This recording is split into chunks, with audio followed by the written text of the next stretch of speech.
வணக்கம்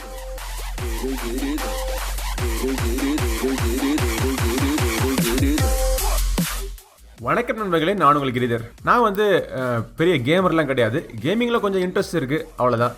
ஆனால் என்னுடைய கம்ப்யூட்டர் யூசேஜ் பார்த்தீங்க அப்படின்னா அதிகப்படியாக நான் யூஸ் பண்ணுறது வீடியோ எடிட்டிங், இமேஜ் எடிட்டிங், இந்த மாதிரி மீடியா எடிட்டிங் வேலைக்கு ஒரு பவர்ஃபுல்லான ஒரு டெஸ்க்டாப் அசம்பிள் பண்ணி வச்சிருக்கேன். ஆனால் என்னுடைய யூசேஜுக்கு நான் ஒரு லேப்டாப் சூஸ் பண்ணேன்னா கண்டிப்பாக இந்த வீடியோவில் நான் உங்களுக்கு காட்ட போகிற லேப்டாப் தான் நான் சூஸ் பண்ணுவேன். நம்ம இன்னைக்கு பார்க்க போகிற லேப்டாப்போடைய மாடல் பார்த்தீங்கன்னா Asusல வந்திருக்கிற Proart Studiobook. இது ஒரு 16 இன்ச் OLED ஸ்கிரீன் கொண்ட ஒரு லேப்டாப். இதோடைய மாடல் நம்பர் H5600 சீரிஸ். இது ஒரு ஹை எண்ட் கான்ஃபிகரேஷன் கொண்ட ஒரு லேப்டாப். தாராளமா இதுல கேமர்ஸ் சூப்பரா கேம் எல்லாம் விளையாடலாம். ஆனா இதுல கண்டென்ட் கிரியேட்டர்ஸுக்கு நிறைய அம்சங்கள் இருக்கிறதுனால என்னுடைய ஆங்கிள், அதாவது ஒரு கண்டென்ட் கிரியேட்டர் ஆங்கிள் இருந்து லேப்டாப் நான் ரிவ்யூ பண்றேன். இந்த Asus Proart Studiobook டிசைன் பாத்தீங்க அப்படின்னா இது ஒரு கேமிங் லேப்டாப் மாதிரியே உங்களுக்கு தெரியாது. ரொம்ப ஒரு பிளைனான ஒரு டிசைன், மெட்டல் பாடியில கொடுத்துருக்காங்க. பின்னாடி இந்த ஜிகிஜிகா RGB லைட் இந்த வேலையெல்லாம் இருக்காது.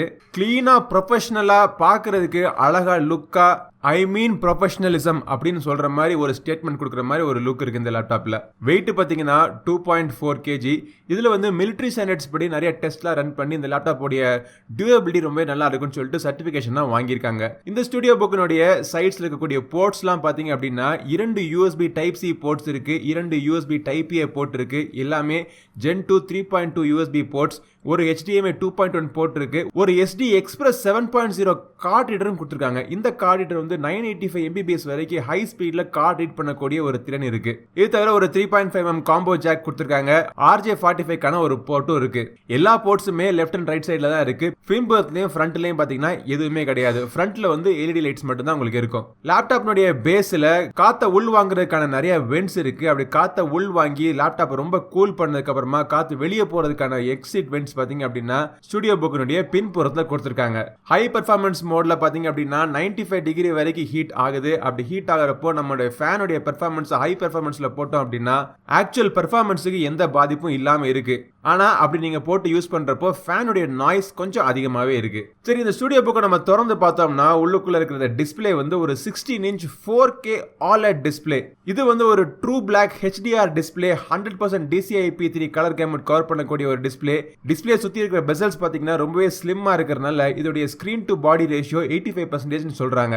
பட் ரொம்ப ஒரு பிரைட்டான டிஸ்பிளே, விவிடான டிஸ்பிளே, கலர்ஸ் உடைய அக்யூரசி பாத்தீங்க அப்படின்னா அவ்வளவுக்கு அருமையா இருக்கு. இதனால தான் இது ஒரு கண்டென்ட் கிரியேட்டரோட லேப்டாப் நான் சொல்றேன். ப்ராபபிலி ஒரு கேமருக்கு இது ஹை ரெஃப்ரெஷ் ரேட்லாம் தேவைப்படும். ஆஸ் கண்டென்ட் கிரியேட்டர் இதோடைய கலர் அக்யூரசி அருமையா இருக்கு. நீங்க கிரியேட் பண்ண கண்டென்ட்டை பார்க்கிறதுக்கோ இல்ல வேற ஏதாச்சும் படம் பார்க்கிறதுக்கோ இந்த டிஸ்பிளேயும் சூப்பரா இருக்கு. ஆடியோவும் பாத்தீங்கன்னா ஹர்மன் கார்டன் டியூன்டு ஸ்பீக்கர்ஸ் கொடுத்திருக்காங்க.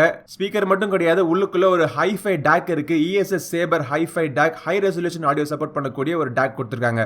சவுண்ட் குவாலிட்டி பிரிச்சு மேய்துன்னு சொல்ல மாட்டேன். ஸ்பீக்கர்னுடைய குவாலிட்டி இந்த லேப்டாப்ல இருந்து என்ன ஒரு லவுட்னஸ், ஒரு தரமான ஸ்பீக்கர் உங்களுக்கு கிடைக்கணுமோ அது இதுல வருது. எக்ஸ்டர்னல் மைக், ஹெட்போன் இதெல்லாம் நீங்க கனெக்ட் பண்ணீங்கன்னா ஆடியோனுடைய குவாலிட்டி ரொம்ப தரமா இருக்கும். டிஸ்பிளேக்கு கீழே இருக்கக்கூடிய அந்த கீபோர்டு பாத்தீங்க அப்படின்னா ஒரு full size keyboard, number pad முதற்கொண்டு ஆரோ கீஸ் முதற்கொண்டு எல்லா கீஸுமே பாத்தீங்கன்னா இந்த லேப்டாப்ல இருக்கு. ஆரோ கீஸ் நம்ம அதிகமா யூஸ் பண்றதுனால அதுல மட்டும் ஒரு சின்ன டெக்ஸ்சர் கொடுத்திருக்காங்க.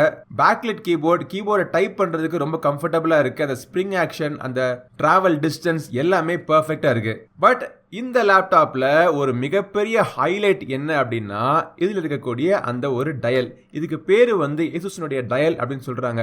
நார்மலா நீங்க விண்டோஸ் யூஸ் பண்றப்போ இந்த டயல் யூஸ் பண்ணி மானிட்டருடைய பிரைட்னஸோ இல்ல ஸ்பீக்கர்னுடைய வால்யூமோ நீங்க அட்ஜஸ்ட் பண்ணிக்கலாம். ஆனா நீங்க ஒரு ப்ரொஃபஷனல் கண்டென்ட் கிரியேட்டரா இருந்தீங்க அப்படின்னா நீங்க யூஸ் பண்ணக்கூடிய சாஃப்ட்வேர்ல நிறைய ஷார்ட்கட் கீஸ்ல இது ஹெல்ப் பண்ணுது.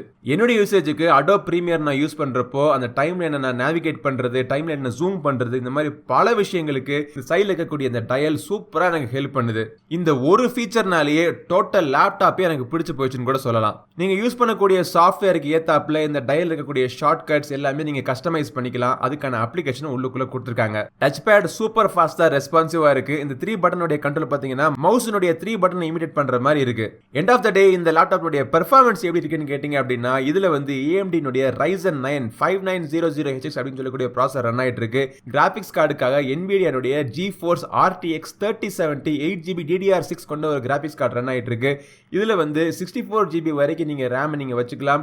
ரேமை ஈஸியா அப்கிரேட் பண்ணலாம். அது தவிர உங்களுக்கு மெமரியுமே 2+2 TB மொத்தமா ஒரு 4 TB மெமரி இந்த லேப்டாப்ல இருக்கிற மாதிரி நீங்க PCIe ஸ்லாட் மூலமா நீங்க அப்கிரேட் பண்ணிக்கலாம். Wi-Fi 6க்கான சப்போர்ட் இருக்கு, Bluetooth 5.1க்கான சப்போர்ட் இருக்கு.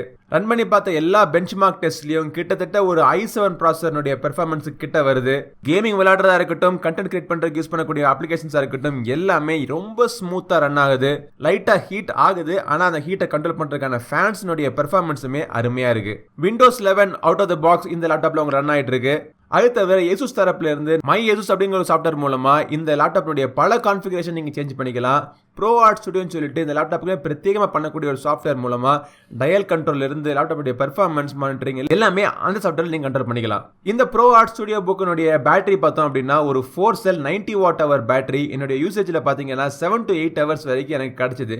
இந்த 240 வாட் அடாப்டர் வந்து ஒரு 16 ஆம்ஸ் பிளக் இருக்கு. நம்ம டிராவல் பண்ணிட்டு போறப்போ ஈஸியா ஒரு 16 ஆம்ஸ் பவர் பாயிண்ட்டுக்கான ஒரு சாக்கெட் உங்களுக்கு கிடைக்காது. ஸோ அதுக்கான ஒரு அடாப்டர் நீங்க கைவசம் நீங்க வச்சுக்கணும். இந்த லேப்டாப்னுடைய இன்றைய விலை விவரங்கள் தெரிஞ்சுக்கிறதுக்கு இந்த வீடியோ டிஸ்கிரிப்ஷன்ல ஒரு லிங்க் இருக்கு. அதை கிளிக் பண்ணி நீங்க பார்த்து தெரிஞ்சுங்க. பட் குறை சொல்றதுக்கு எந்த இடத்துலயுமே ஒரு சின்ன ஒரு வாய்ப்பு கூட கொடுக்காம அருமையான லேப்டாப் பண்ணிருக்காங்க Asus company. As a content creator நான் ஏற்கனவே சொன்ன மாதிரி எனக்கு ஒரு லேப்டாப்புக்கான தேவைப்பட்டுச்சு அப்படின்னா கண்டிப்பாக நான் சூஸ் பண்ற லேப்டாப் இந்த Asus Proart Studiobook தான். வீடியோ பிடிச்சிருந்தா லைக் பண்ணுங்க. நம்ம சேனலுக்கு இன்னும் சப்ஸ்கிரைப் பண்ணாதவங்க சப்ஸ்கிரைப் பண்ணிட்டு கூடவே இருக்கிற பெல் பட்டனை பிரஸ் பண்ணுங்க. அடுத்த ஒரு பதிவில் உங்களை மீண்டும் சந்திக்கும் வரை உங்களிடம் வந்து விடைபெறுவது உங்கள் நண்பன் கிரிதர். வாழ்க தமிழ், வளர்க பாரதம். நன்றி, வணக்கம்.